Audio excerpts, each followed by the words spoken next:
MHRB আসামৰ recruitment আহি গ'ল মানে medical and health recruitment board তাৰ 492 পোষ্ট তেতিয়াহ'লে ভিডিঅ'টো শেষলৈকে চাই থাকক আপোনালোকে যদি চেনেলটো ছাবস্ক্ৰাইব কৰা নাই প্লিজ ছাবস্ক্ৰাইব কৰি লওক কাৰণ মই ইয়াত এনেকুৱাই চাকৰি ৰিলেটেড গভৰ্ণমেণ্ট চাকৰি ৰিলেটেড মই ভিডিঅ' চাই থাকোঁ আৰু যদি ফেচবুকত চাই প্লিজ পেজটো ফ'ল' কৰি লওক এতিয়া চাওক ইয়াৰ পোষ্ট কি আছে register demonstrator residence physician etcetera মানে বহুতখিনি পোষ্ট আছে ইয়াত টোটেল 492 পোষ্ট ইয়াত কি লাগিব আপোনালোকৰ post graduation qualification MD MS DNB বা MDSৰ তাৰপিছত আহি গ'ল এজ লিমিট কি আছে ইয়াত 21 পৰা 45 পইচা কিমান দিব লাগিব 150 টকা বা 250 টকা আৰু ইয়াত ষ্টাৰ্ট হৈছে 16 জুলাইৰ পৰা শেষ হ'ব 28 জুলাই গতিকে বেছি দিন নাই যদি আপোনালোকে এতিয়ালৈকে এপ্লাই কৰা নাই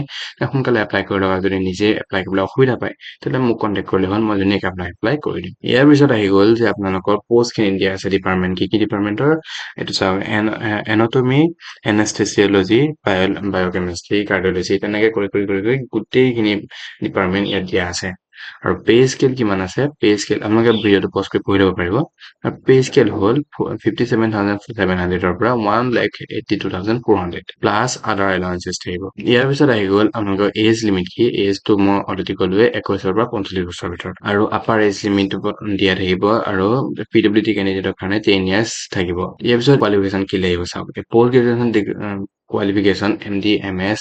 DNB বা MDSৰ in the concerned subject from an institute under any Indian university recognized by national medical commission আপোনালোকে এইকেইটা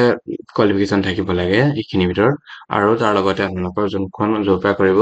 ইণ্ডিয়ান নেশ্যনেল মেডিকেল কমিশ্যনৰ আণ্ডাৰত মানে তেওঁলোকে ৰিকগনাইজ কৰা হ'ব লাগিব ইয়াৰ পিছত আহি গ'ল পষ্ট গ্ৰেজুৱেশ্যন কোৱালিফিকেশ্যন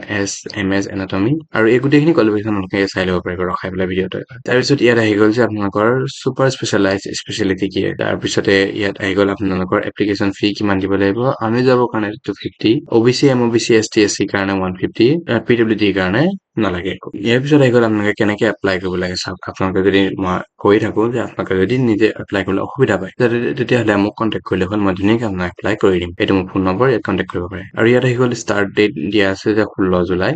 আৰু এণ্ড ডেট হৈ গ'ল 28 জুলাই তেতিয়াহ'লে ভিডিঅ'টো ইমানে যদি ভিডিঅ'টো অকণমান যদি হেল্পফুল যেন লাগিল প্লিজ চেনেল ছাবস্ক্ৰাইব কৰি ল'ব কাৰণ মই ইয়াত এনেকুৱা টাইপৰ চৰকাৰী জব ৰিলেটেড ভিডিঅ'জ বনাই থাকোঁ আৰু যদি ফেচবুকত চাই আছে প্লিজ পেজটো ফ'ল' কৰি লওক তেতিয়াহ'লে মই নিবেদিত শইকীয়া চাইনিং অফ